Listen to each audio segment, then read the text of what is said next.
Dave and Elizabeth aren't even sure they'll be allowed home. I'm going home, but it doesn't feel like home. It will never be home again. Much less what they'll find when they get there. That's the smell. Well, there's something about a smell that can bring you right back.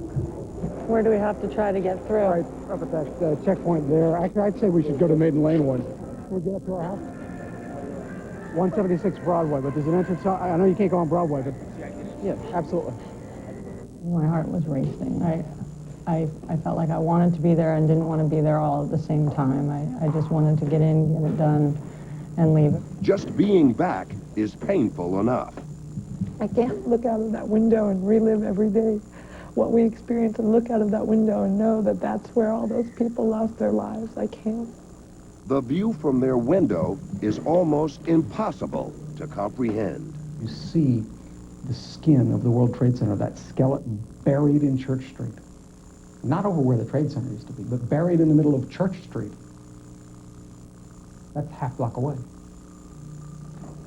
The house eerily is intact, although completely covered in dust.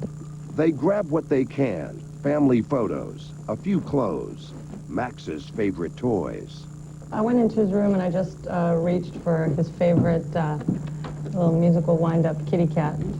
I just wanted to get out of there, and I closed the door behind me, and I didn't even look back. I didn't look over my shoulder. What did you say? It's all right. It's okay. It's all right. It's okay. It's okay. Heading back uptown, Dave and Elizabeth are acutely aware they are the lucky ones. Lucky to have a roof, any roof, over their heads. Max, who's this? Lucky to have their precious photo albums. Even if we lose our home and lose everything, you know, it doesn't matter. We're the lucky ones. Lucky just to be alive. Max, look at what Mommy brought back for you. And to be able to return their son's favorite toy. Are you happy to have your kitty? Still, Elizabeth worries. When he sees a plane, he says, no smoke. Will Max, just 2 years old, be forever affected by what he saw on the 11th of September? And for that matter, will all of us? He keeps telling me, he says, Mommy, big buildings go kaboom. Big buildings fall down. And I try to explain to him that big buildings don't fall down. They won't fall down again.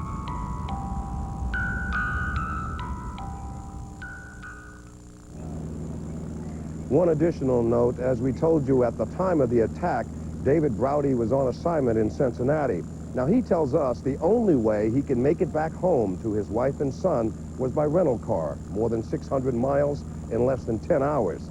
Just one of the stories of love and devotion that we're sure to hear about in the weeks ahead. Dan? Harold, where will they eventually wind up living? They're now living in these temporary quarters. Well, Dan, they don't know where they're going to go. They're like everyone else. They're just playing it one day at a time. But one thing we do know, at least from watching this piece, is that Elizabeth does not want to go back to her address down here in the lower end of Manhattan. She said that she's been through the first bombing and she can't take it anymore. Harold Dow.